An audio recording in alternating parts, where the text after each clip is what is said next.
Well, that's our prep band of the week tonight. Welcome to Hometown Highlights. I'm Harrison Beebe, filling in for Giacomo Accardo, who's off tonight.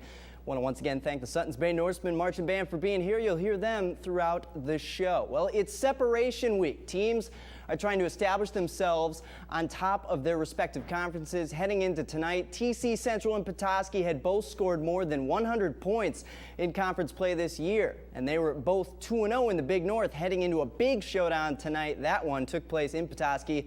Let's not waste any more of your time, fans. Certainly into this one. Let's pick it up in the first. TJ Shepperly of the Trojans keeps it in the middle, but watch his big man Dylan Setch says not so fast and stops him.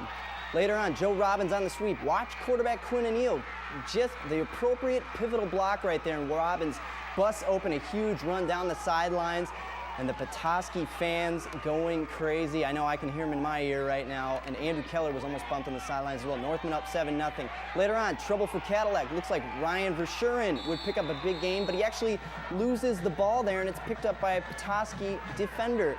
Northman ball just for half. It's Robbins again. This time he's getting the kids excited, breaking out of the congestion, turns on the Jets, and that's another huge TD, making it look easy. 14-0 Petoskey. And they go on to win the pivotal Big North matchup just by a touchdown, 14-7, your final. Well, there was a small problem with the lights going into the second half of Gaylord and Cadillac, another Big North showdown, but a lot of defense, so don't worry, you don't need the lights when you're playing defense. 0-0 in the third, that's where we pick it up. Fourth down by Gaylord, and Cadillac's defenseman lays down the hammer. Later on, a couple of possessions up, Jalen Brooks connects with Jared Webb, a gain of 15, and the Vikings' first down. Successful drive to start. A couple plays later, Brooks throws it up for Webb, and Webb comes down with it. That's the first score of your game. 7-0 Vikes. On the ensuing kickoff, Cody Morris. He's going to catch the ball and watch as a huge hole just kind of makes its way open for him. You see Phillips trucking through. Morris is off. You bring it to Cadillac's 34-yard line, and that would set up Gaylord's answer.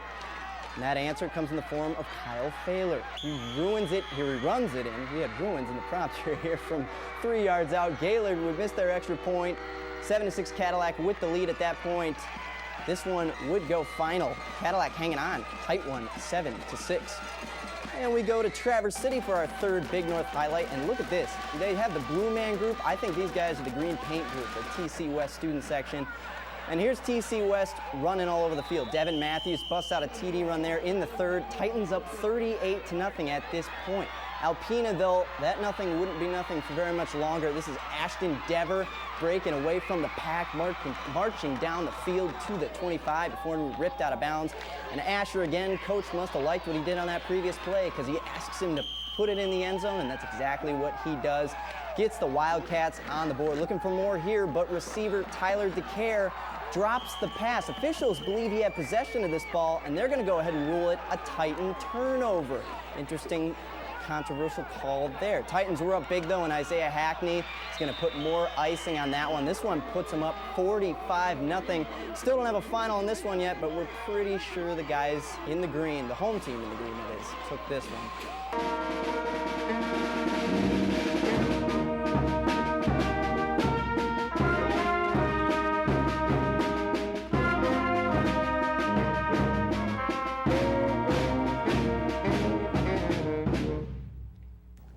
Hey Jude, gotta love a good Beatles cover right there. That's the Suttons Bay Norsemen Marching Band playing for us tonight. They're our prep band of the week. Want to thank them for coming in. We're actually gonna have highlights from their team in a little bit here, so stay with us.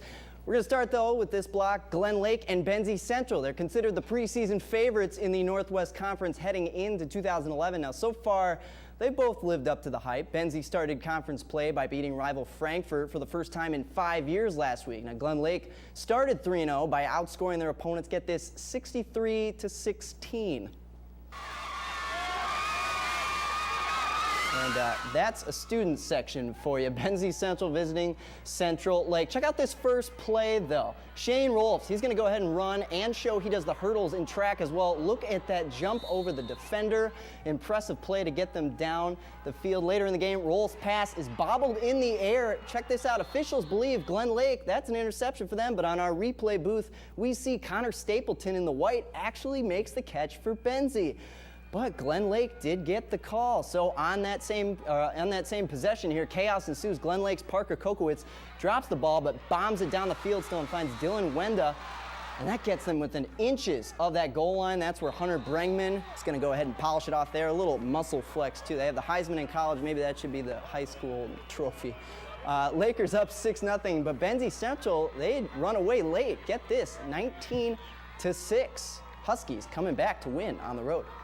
Well, it's the battle of the bands of the week. Suttons Bay this week, well, the team is visiting Kingsley, who was our band of the week last week. And Kingsley starting off hot.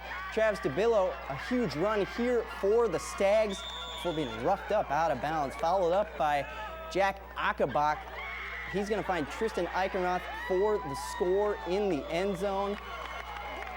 And that's another beautiful play for Kingsley. Suttons Bay, though, with some magic here. Well, actually, that's Eichenroth's pass from Achenbach. Before was an Eichenroth run. So two back-to-back spectacular plays by Eichenroth to get in the end zone puts the Kingsley Stags up 14-0. Later on, Suttons Bay showing some flair. Hendrix Kohler finds Randall Kelty, and that's a huge gain down the field. We're going to go ahead and switch the quarter around, so they'll switch sides on the field. 4th and 2 here. But they are stuffed by that Stags defense. Nothing showing for the Norsemen in that play. Eichenroth, later on, he's going to pad that lead for the Stags. Finds Austin Nagy here in the end zone wide open. That puts him up 21-0. We apologize to our fans and students in the studio. It looks like the Stags and their mascot, he was making the people dance and the babies smile, but no win for the Norsemen tonight. Last we heard, 41-14 was the score in this one. Mesik visiting Frankfort tonight. Mesik's gonna go ahead and punt this one to start our highlight. Nice return by Frankfurt's Nolan Nye. Check Nye, not Bill Nye the science guy. Much more athletic is this young man here.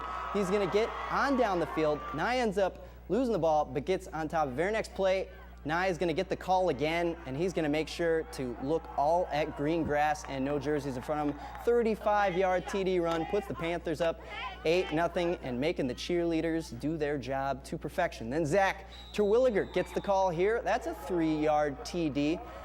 Just a couple yards out. Terwilliger getting it in. Another Panthers score 16-0. Frankfurt then on 4th down. Handoff. Guess who gets it? Mr. Nye. 12-yard run. Frankfurt's up 23-0. Mesik would make things interesting later on and add 2 more TDs, but that wasn't enough. Your final score, Frankfurt wins 23-14, not 23-7, 23-14. And here I am with the Suttons Bay Norsemen marching band right in the thick of things. I'm going to talk to a couple guys, Gabe and Sarah, who are 2 of our band members. Gabe, quick question here. What's your favorite part about being in the band? Well, you know, just playing music, going out on Friday nights, you know, and just playing, supporting the team, you know. Get out in the community and, you know, support the team, and it's just, you know, it's fun, you know. Excellent, excellent. And Sarah, I want to ask you, how many members are in the band this year? About roughly 35-ish. Roughly 35. All right. Hey, we're going to wrap it up now. We're going to let Suttons Bay, the band, play us off. So thanks for joining us for Hometown Highlights. See you next time.